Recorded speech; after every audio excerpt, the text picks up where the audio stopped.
Did you ever ponder what made Isaac Newton, the man who discovered gravity, tick? In the small hamlet of Woolsthorpe, Lincolnshire, in the year 1642, a child named Isaac Newton was born. His father had passed away just months before he arrived, and his mother was left to raise him alone, in a world that was as tumultuous as it was transformative.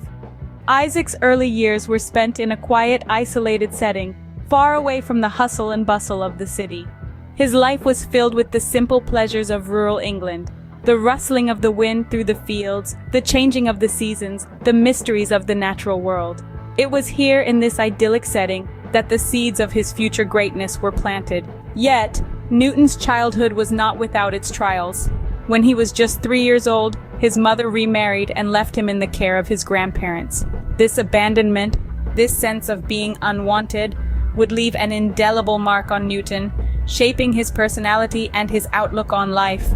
Newton's world expanded significantly when he enrolled at the University of Cambridge in 1661. Here, he was exposed to a wide range of intellectual pursuits, from mathematics and physics to philosophy and theology. It was a time of great intellectual ferment, and Newton was right in the middle of it. But it was not just the academic world that shaped Newton. His personal life, his relationships, and his struggles with his own demons all played a part in molding the man he would become. He was a complex figure, a man of great intellect and profound insight, but also a man haunted by his past and by his own inner demons. As Newton stepped into the halls of Cambridge, little did the world know that it was witnessing the making of a genius. So, what did Newton achieve that made him a household name? Let's delve into the mind of this genius to unearth the groundbreaking discoveries he made. First up, Newton's laws of motion. You've probably heard of them. The first law, also known as the law of inertia, states that an object at rest stays at rest, and an object in motion stays in motion unless acted upon by an external force. The second law formulates the relationship between force, mass, and acceleration, while the third law is the one about every action having an equal and opposite reaction. These laws laid the foundation for classical physics and have been used in countless scientific advancements. Moving on, Newton's universal law of gravitation. This law explains that every particle of matter in the universe attracts every other particle with a force that is directly proportional to the product of their masses and inversely proportional to the square of the distance between them. Quite a mouthful, isn't it? But in simpler terms, it's the reason why apples fall from trees and why we stay grounded on Earth instead of floating off into space. Next, we have Newton's work on optics. He conducted several experiments with light and prisms, leading to the theory that white light is composed of a spectrum of colors. This understanding of light and color paved the way for advancements in the field of optics and changed the way we see the world, quite literally. Lastly, and certainly not least, Newton invented calculus. Yes, the subject that has tormented many a student. But without it, we would have a hard time dealing with complex mathematical problems involving rates of change and quantities that vary continuously. In essence, Newton's relentless pursuit of knowledge led to discoveries that forever changed the way we perceive the world. His work has been instrumental in shaping our understanding of the physical universe, and his legacy continues to inspire scientists and thinkers around the globe. But was Newton all about science and calculus? What about the man behind the genius? Isaac Newton, without a doubt, was a genius of his time, but behind the scientific achievements lay a man with a darker, more complex side. Newton was known for his obsessive nature. When he set his mind on a task, he would work on it incessantly, often forgetting to eat or sleep. His notebooks are filled with endless calculations and experiments, a testament to his relentless pursuit of knowledge. This obsession, however, often came at a cost. Newton suffered from several nervous breakdowns throughout his life.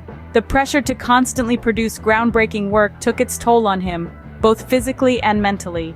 Newton was not just a man of science, but also a man of many feuds. His disagreements with his contemporaries were legendary. His most notable feud was with Robert Hooke, a fellow member of the Royal Society. The two men clashed on numerous scientific theories, creating a rift that lasted for years. His rivalry with Gottfried Leibniz over the invention of calculus is another well-documented feud. Newton claimed that Leibniz had stolen his work, leading to a bitter and public dispute that lasted until the end of their lives. But perhaps the most intriguing aspect of Newton's darker side was his interest in the occult. Newton spent a significant portion of his life studying alchemy, a pseudoscience that aimed to transform base metals into gold, and find the elixir of life. He was also deeply interested in biblical chronology, attempting to predict the end of the world based on his interpretation of the Bible. These pursuits show a side of Newton that is often overlooked, a side that was as much about mysticism as it was about science. Newton, the man, was as complex and intriguing as the theories he propounded. His life was a testament to the dual nature of genius, a blend of brilliance and eccentricity, of groundbreaking discoveries and unconventional beliefs. Newton, the man, was as complex and intriguing as the theories he propounded. So, what did Newton leave behind for us, apart from his theories? Well, Newton's impact on society was far-reaching, extending beyond the realm of science and into the very fabric of the Enlightenment. His work, particularly his laws of motion and universal gravitation, provided a framework for understanding the natural world that inspired countless philosophers, thinkers, and scientists. These intellectual trailblazers used Newton's ideas as a springboard, propelling humanity into an age of reason and scientific exploration. His influence was so profound that Voltaire, the French philosopher, once quipped, "He dared to go where no one had gone before." But Newton's legacy is not confined to his scientific achievements. He also had a significant tenure as the Master of the Royal Mint. Appointed in 1696, he was tasked with the crucial job of stabilizing and reforming Britain's currency. He tackled this role with the same rigor he applied to his scientific endeavors, introducing milled-edge coins to prevent clipping and conducting investigations that led to several convictions for counterfeiting. And then there's his knighthood. In 1705, Queen Anne knighted Newton during a royal visit to Trinity College, making him Sir Isaac Newton.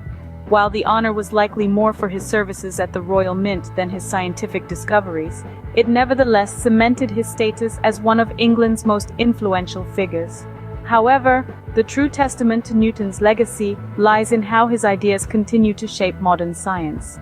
His laws of motion still underpin our understanding of physical phenomena, from the flight of a bird to the orbit of a planet. His work on optics paved the way for advancements in telescopes, microscopes, and even cameras. His mathematical discoveries, including the development of calculus, remain vital tools in the arsenal of today's scientists and engineers. Newton's legacy, much like gravity, continues to hold us in its grasp. His ideas, discoveries, and innovations have transcended the centuries, reminding us that the pursuit of knowledge is a journey without end, a voyage guided by the light of curiosity and the compass of reason. So, what can we take away from Newton's life and achievements? Well, we've traversed the multifaceted terrain of Isaac Newton's life, delving into his groundbreaking discoveries, his unique character, and even his darker, more obscure facets. Newton's scientific achievements encompassing the laws of motion, universal gravitation, and calculus have fundamentally shaped our understanding of the physical world. His work lit the spark for the Age of Enlightenment, fostering a new era of scientific and intellectual growth. Newton's brilliance wasn't just about his discoveries, it was the way he thought, the way he questioned the world around him, and the relentless pursuit of knowledge that truly set him apart. Yet, we've also uncovered the less illuminated aspects of Newton's life. His obsession with alchemy and the occult, his solitary nature, and his occasional descent into paranoia. These aspects of his life remind us that Newton was more than just a scientist. He was a man, flawed and complicated. Understanding the human side of scientists like Newton can help us fully appreciate their contributions. It can show us that genius doesn't exist in a vacuum. It is often accompanied by quirks, idiosyncrasies, and even obsessions. And these traits, rather than detracting from their work, can sometimes fuel their scientific pursuits. Newton's life story also serves as an important reminder that great minds can rise from any circumstance. Despite his troubled childhood and the adversities he faced, Newton's curiosity and determination propelled him to heights that few have reached. Moreover, Newton's legacy isn't confined to his scientific contributions. His approach to problem-solving, his critical thinking, and his relentless pursuit of knowledge continue to inspire scientists, scholars, and thinkers worldwide. In conclusion, the story of Isaac Newton teaches us about the incredible capacity of the human mind, the importance of perseverance, and the intricate relationship between genius and eccentricity. It shows us that the path to discovery is often as complex and fascinating as the discoveries themselves. Isaac Newton, the man, the genius, the enigma, continues to inspire and intrigue us centuries after his time.